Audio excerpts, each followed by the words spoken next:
Assalamualaikum warahmatullahi wabarakatuh. Pemirsa Khazanah, dalam kehidupan sehari-hari, kita seringkali dikejutkan dengan meninggalnya orang terdekat kita. Pagi hari masih bertegur sapa, sempat berbagi cerita, di siang hari kita mendengar kabar telah meninggal. Dalam waktu yang sama, terkadang kita juga mendengar kabar meninggalnya saudara kita di tempat lain.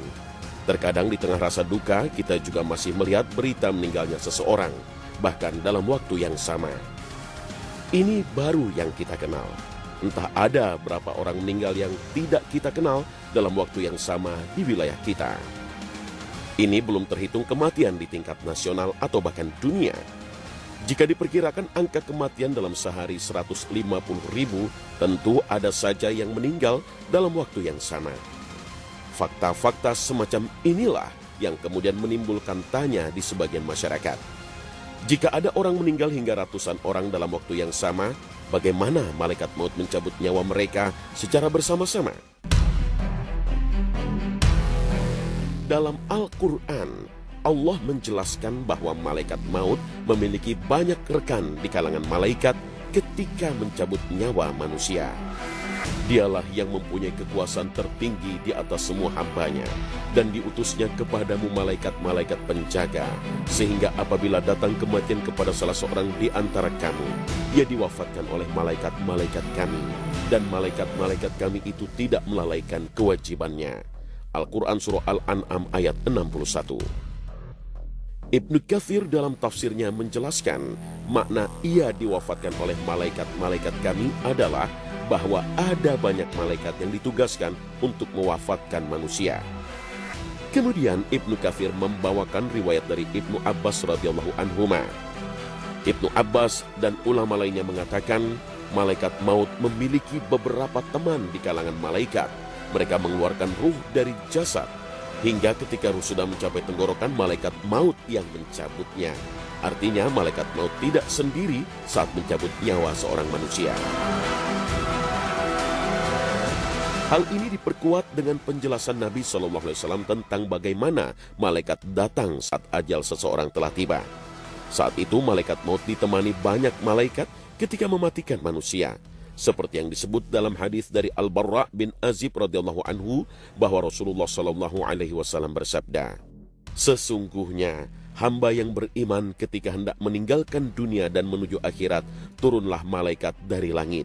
Wajahnya putih, wajahnya seperti matahari. Mereka membawa kafan dari surga dan hanuf, minyak wangi dari surga. Mereka pun duduk di sekitar mayit sejauh mata memandang. Kemudian datanglah malaikat maut alaihissalam. Dia duduk di samping kepalanya." Hadis riwayat Ahmad dan Abu Daud. Jika dipertanyakan bagaimana malaikat maut mencabut nyawa hingga ratusan orang dalam satu waktu, diriwayatkan dari Mujahid bahwa dunia di hadapan malaikat maut layaknya sebuah piring di depan seorang manusia. Dia bisa mengambil sesuai yang dia kehendaki. Selain itu, untuk masalah-masalah gaib seperti ini, kita hendaknya memperhatikan satu hal, bahwa manusia seringkali mempertanyakan hal yang gaib yang tidak mampu dijangkau akal pikirannya. Mereka bertanya demikian karena dibenturkan dengan analoginya yang hanya bisa menjangkau kehidupan di dunia ini. Padahal, logika alam dunia dengan logika alam gaib itu berbeda, sehingga tidak mungkin dianalogikan. Ketika kita mendapatkan informasi dari syariat bahwa ada malaikat yang bertugas mencabut nyawa manusia, yang seharusnya kita lakukan adalah mengimani dan meyakininya dengan sepenuh hati, tanpa perlu mempertanyakan bagaimana cara malaikat itu mencabut ratusan nyawa dalam satu waktu. Sementara masing-masing tentu butuh proses, karena Allah Maha Kuasa untuk memberikan kemampuan kepada malaikatnya untuk melakukan hal itu. Inilah yang disebut prinsip taslim atau pasrah terhadap dalil. Prinsip ini yang ditekankan para ulama masa silam. Imam Ahmad dalam Usul Sunnah mengatakan, ajaran Nabi tidak bisa diperbandingkan, tidak boleh dibenturkan dengan perumpamaan, tidak bisa dijangkau akal dan hawa nafsu. Yang ada hanyalah mengikuti dan meninggalkan hawa nafsu. Wallahu a'lam.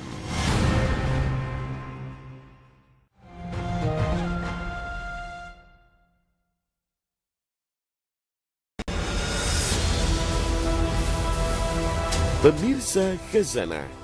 Belakangan viral sebuah tayangan di media sosial tentang hadis Nabi SAW yang mengabarkan akan peristiwa dahsyat yang terjadi pada pertengahan bulan Ramadan 2020 mendatang. Dalam tayangan ini disebutkan hadis Nabi SAW yang berbunyi, apabila telah terdengar suara dahsyat di bulan Ramadan, maka akan terjadi huru-hara di bulan Syawal. Semua suku akan saling berselisih di bulan Zulqa'dah, dan akan terjadi pertumpahan darah di bulan Zulhijjah dan bulan Muharram, dan manusia akan banyak yang terbunuh. Nabi menyebutkan hal tersebut sebanyak 3 kali. Para sahabat pun bertanya, suara keras apakah itu wahai Rasulullah? Beliau menjawab, suara keras yang terjadi di pertengahan Ramadan pada malam Jumat. Suara dahsyat itu mengagetkan orang-orang yang sedang tertidur, menjadikan orang berdiri terjatuh. Para wanita terhempas keluar dari kamarnya. Pada malam Jumat di tahun tersebut banyak terjadi gempa bumi. Jika kalian telah melaksanakan sholat subuh di hari Jumat pada pertengahan Ramadan tersebut, masuklah kalian ke dalam rumah-rumah kalian, tutuplah pintu-pintunya, tutuplah lubang-lubangnya, lindungi diri kalian dengan selimut, tutuplah telinga kalian. Jika kalian merasakan adanya suara yang dahsyat, maka sujudlah kepada Allah dan ucapkanlah, Subhanal Quddus, Subhanal Quddus, Rabbanal Quddus. Barang siapa yang melakukannya, niscaya akan selamat, dan yang tidak melakukannya akan binasa. Hadis riwayat Nu'aim bin Hammad. Benarkah hadis yang berisikan kabar mengerikan ini? Video yang berisikan hadis tentang prediksi Nabi SAW ini sebenarnya tak hanya viral di tanah air saja. Bahkan video ini sudah viral sejak 19 tahun silam di Saudi Arabia, hingga memunculkan reaksi para ulama. Para ulama menegaskan hadis yang redaksinya cukup variatif ini adalah hadis palsu. Al-Uqaili menyebutkan hadis ini tidak pernah disebutkan dalam hadis dari perawi yang sahih maupun yang sanadnya sahih. Ibnu Jauzi dalam kitabnya Al-Mawdu'at mencantumkan hadis ini dalam satu bab khusus, bab zuhur al-ayat fi as-syuhur, peristiwa-peristiwa yang datang setiap bulan. Lalu ia menegaskan bahwa hadis ini palsu dan beliau menyebutkan hadis tentang suara dahsyat. Imam Suyuti juga menilai hadis ini cacat.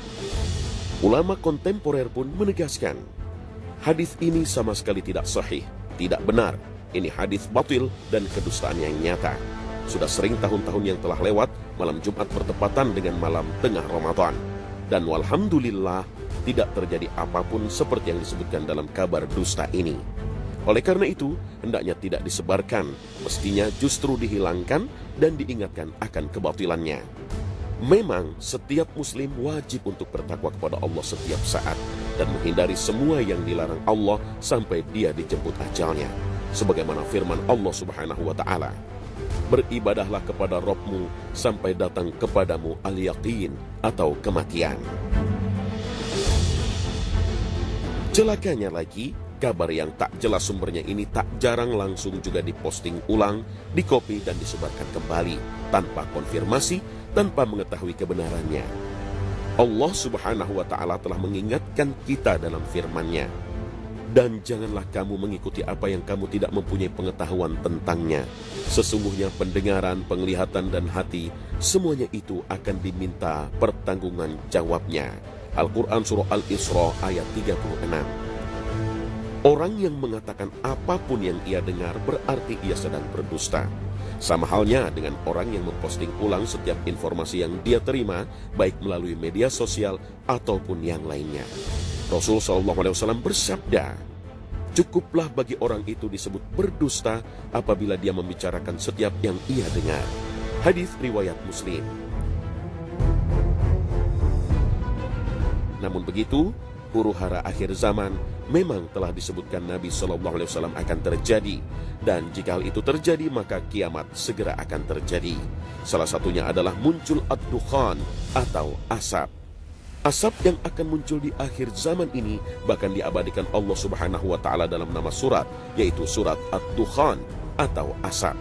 Ketika menafsirkan surat Ad-Dukhan ayat 10 hingga 11, Imam Ibnu Katsir menyebutkan sabda Nabi SAW, tidak akan terjadi hari kiamat hingga kalian melihat 10 tanda.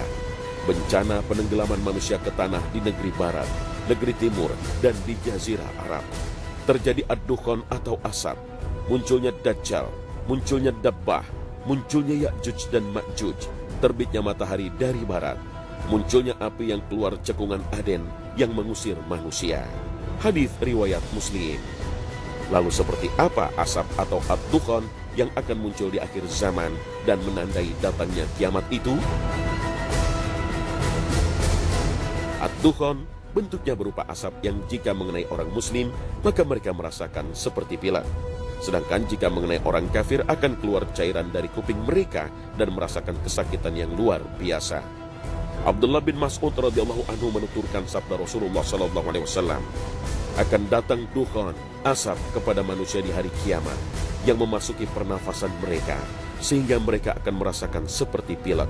Hadis riwayat Muslim. Allahu a'lam.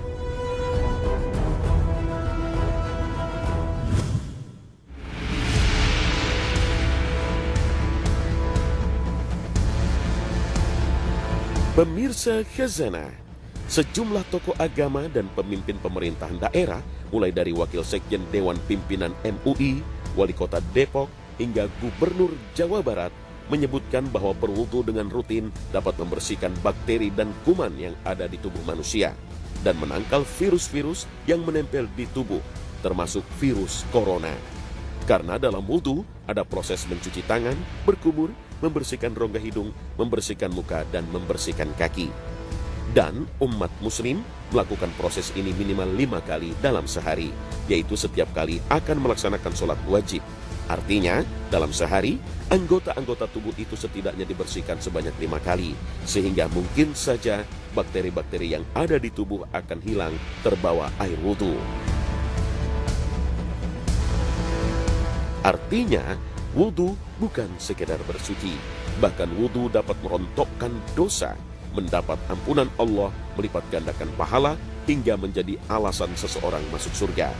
Rasul SAW bersabda, apabila seorang muslim berwudu, tatkala ia membasuh wajahnya, maka keluarlah seluruh dosa yang pernah dilakukan matanya bersamaan dengan tetesan air wudunya.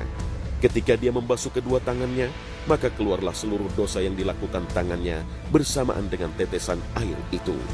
Dan ketika dia membasuh kedua kakinya, maka keluarlah seluruh dosa yang telah dilakukan kakinya bersama tetesan airnya, sehingga ketika selesai wudu, dia keluar dalam keadaan bersih dari dosa. Hadis riwayat Muslim.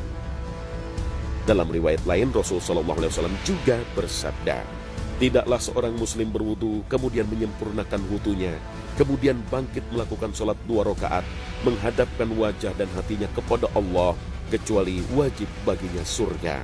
Hadis riwayat Muslim. Wudu inilah kelak yang akan menjadi tanda bagi umat Muhammad SAW di akhirat ketika berkumpul bersama dengan umat-umat Nabi lain di akhirat.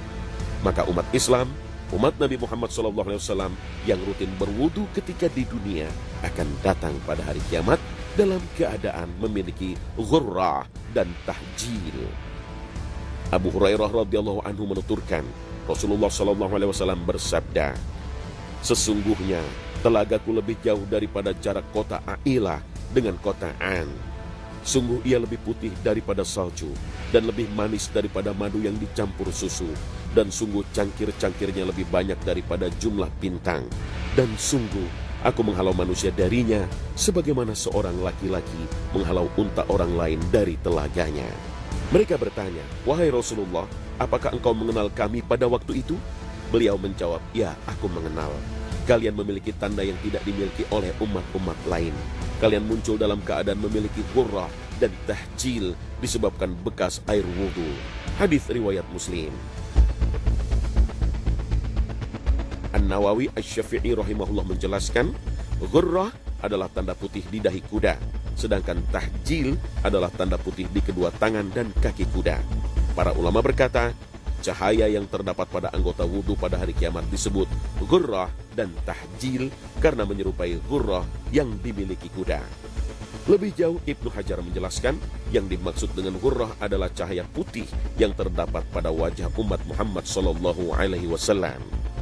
Dengan begitu bisa difahami Umat Nabi Muhammad SAW akan bisa dibedakan di akhirat nanti dari cahaya putih yang bersinar pada wajah, tangan, dan kaki, anggota wudhu, dan merupakan ciri khas umat Muhammad SAW. Tanda ini tidak dimiliki oleh umat-umat sebelumnya. Umat Muhammad di sini adalah umat Muhammad yang menerima dakwah beliau dan beriman kepada beliau SAW, bukan umat beliau yang kafir. Ini adalah ciri dari umat Muhammad SAW yang mendirikan solat. Lalu bagaimana mengenali orang-orang muslim umat Nabi Muhammad SAW yang tidak solat, yang otomatis tidak berwudu? Imam Ibnu Taimiyah menjelaskan, adapun anak-anak kecil yang tidak pernah berwudu dan solat, maka mereka mengikuti laki-laki dewasa. Sedangkan orang-orang yang tidak berwudu sama sekali dan tidak solat sama sekali, maka berdasarkan hadis ini mereka tidak akan dikenali pada hari kiamat. Na'udzubillah. Wallahu a'lam.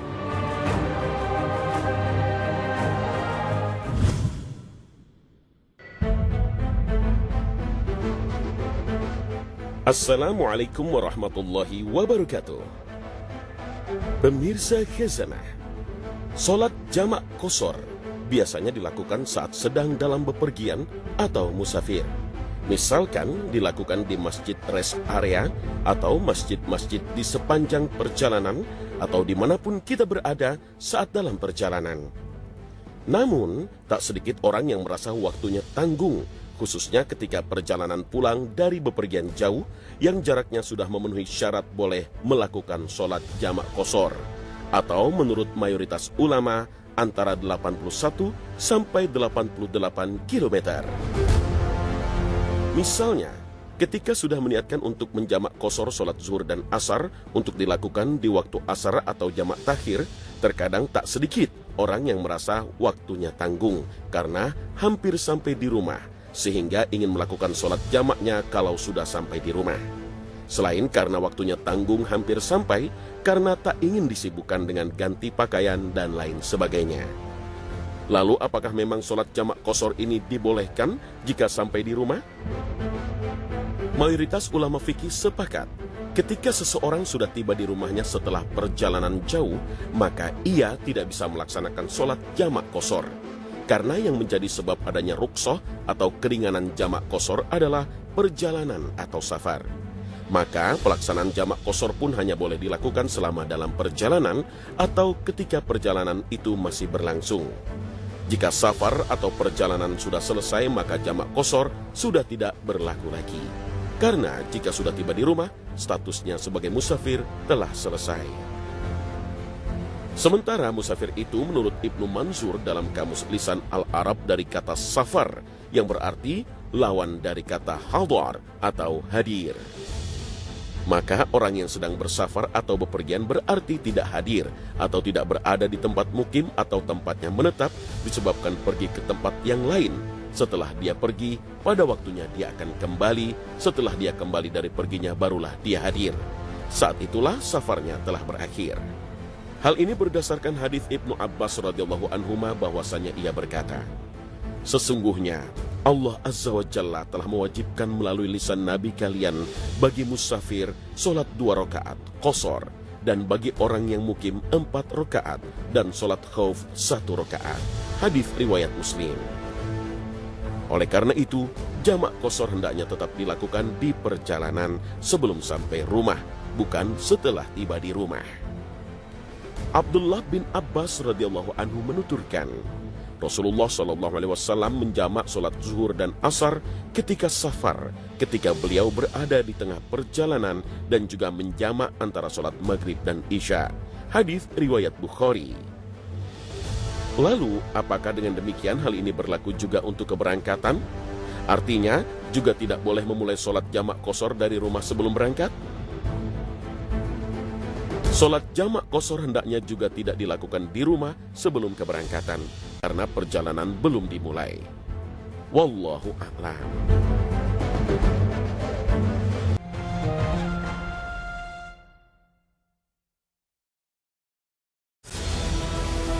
Pemirsa Khazanah, Rasul SAW bersabda, Surga itu diliputi perkara-perkara yang dibenci oleh jiwa, dan neraka itu diliputi perkara-perkara yang disukai syahwat. Hadis riwayat Muslim. Berdasarkan peringatan Nabi SAW dalam hadis ini, maka wajar jika berbuat baik itu terkadang membuat lelah. Sebaliknya, perbuatan buruk terkadang menyenangkan. Namun begitu, tetaplah pilih yang membuat lelah, karena dampaknya kekal dan panjang. Itu sebabnya sahabat mulia Umar bin Khattab radhiyallahu anhu mengatakan, bila kita merasa letih karena berbuat kebaikan, maka sesungguhnya keletihan itu akan hilang dan kebaikan akan kekal. Bila kita bersenang-senang dengan dosa, kesenangan itu akan hilang dan dosa yang akan kekal. Lelah saat berbuat kebaikan itu manusiawi. Kita juga perlu waspada karena terkadang dosa itu datang dengan penampakan yang menyenangkan dan terkesan membuat kita bahagia. Namun akhirnya, penyesalan berkepanjanganlah balasan yang kita terima. Maka nikmati saat lelah datang ketika kita berbuat kebaikan, karena dalam lelah itu tersimpan rahasia luar biasa dari Allah Subhanahu wa Ta'ala. Suatu ketika Imam Syafi'i rahimahullah pernah berkata, apabila kamu tidak mampu menahan lelahnya belajar, maka kamu akan menanggung perihnya kebodohan. Imam Syafi'i dapat berkesimpulan seperti ini karena beliau sendiri telah membuktikan ucapannya. Imam Syafi'i begitu gigih menuntut ilmu. Berasal dari keluarga yang miskin, Imam Syafi'i telah menjadi yatim sejak kecil. Kala itu Imam Syafi'i kecil seringkali mengumpulkan potongan tulang unta, serpihan tembikar, pelepah kurma, hingga kulit binatang untuk ia gunakan mencatat hadis. Semua itu ia lakukan dengan sabar, sebab ibunya tak mampu memberikan kertas untuk mencatat. Ia pun mengembara ke berbagai negeri untuk belajar kepada para ulama, sebuah upaya dan usaha yang tentu sangat melelahkan. Al-Munziri dalam kitabnya At-Targhib wa At-Tarhib menyebutkan dialog Nabi dan para sahabatnya dengan kisah yang sangat indah dan patut direnungkan. Suatu ketika Nabi SAW dan para sahabat melihat ada seorang laki-laki yang sangat rajin dan ulet dalam bekerja. Seorang sahabat berkomentar, wahai Rasulullah, andai saja keuletannya itu dipergunakannya di jalan Allah. Rasulullah SAW menjawab, apabila dia keluar mencari rezeki karena anaknya yang masih kecil, maka dia di jalan Allah.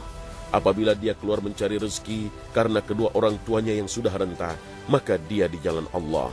Apabila dia keluar mencari rezeki karena dirinya sendiri supaya terjaga harga dirinya, maka dia di jalan Allah. Apabila dia keluar mencari rezeki karena riya dan kesombongan, maka dia di jalan setan. Sungguh penghargaan yang luar biasa kepada siapapun yang lelah bekerja mencari nafkah. Islam memandang bahwa usaha mencukupi kebutuhan hidup di dunia terkait erat dengan masa depan di akhirat. Bahkan secara khusus, Rasulullah SAW memberikan kabar gembira kepada siapapun yang kelelahan dalam mencari rezeki. Barang siapa pada malam hari merasakan kelelahan mencari rezeki pada siang harinya, maka pada malam itu ia diampuni dosanya oleh Allah Subhanahu wa Ta'ala. Hadis riwayat Ahmad. Subhanallah, tidak ada yang sia-sia bagi seorang muslim kecuali di dalamnya selalu ada keutamaan. Kelelahan seseorang dalam mencari nafkah yang halal untuk keluarganya hendaknya menjadi prioritas bagi seorang kepala keluarga. Sebagian kita mungkin mengira bahwa menafkahi keluarga itu merupakan kewajiban dan hanya menjadi tugas seorang kepala keluarga. Padahal pahala dan kebaikan yang dia peroleh sama saja dengan bersedekah, bahkan lebih dari itu. Rasulullah SAW bahkan menegaskan dalam sabdanya, 1 dinar yang engkau keluarkan di jalan Allah, lalu 1 dinar yang engkau keluarkan untuk memerdekakan seorang budak, lalu 1 dinar yang engkau keluarkan untuk 1 orang miskin, jika dibanding dengan 1 dinar yang engkau nafkahkan untuk keluargamu, maka pahalanya lebih besar. Hadis riwayat Muslim.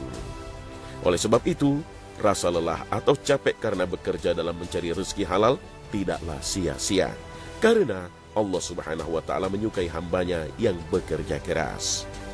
Sesungguhnya Allah Ta'ala senang melihat hambanya bersusah payah, lelah dalam mencari rezeki yang halal.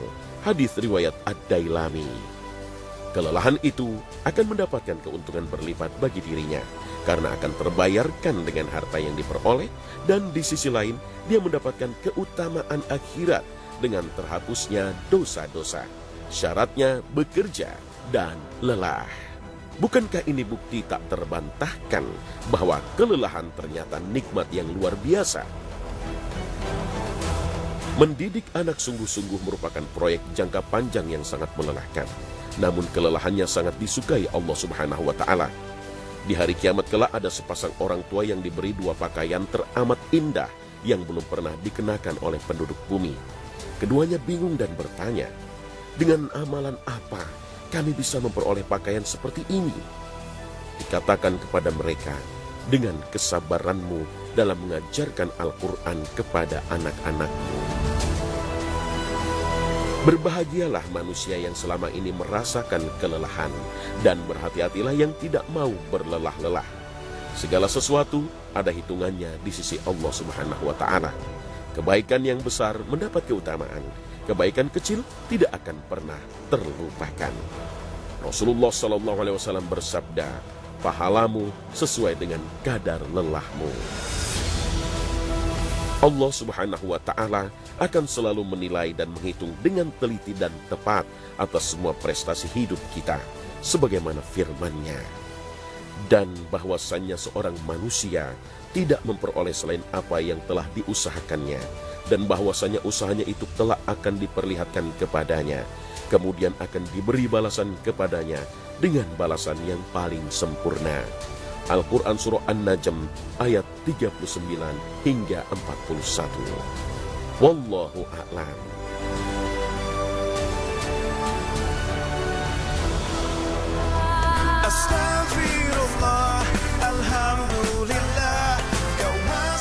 Nah pemirsa, sampai di sini akhir perjumpaan kita hari ini. Semoga Allah Subhanahu wa Ta'ala senantiasa memberikan hidayah dan taufiknya kepada kita. Amin ya rabbal alamin. Terima kasih atas perhatian Anda. Wassalamualaikum warahmatullahi wabarakatuh.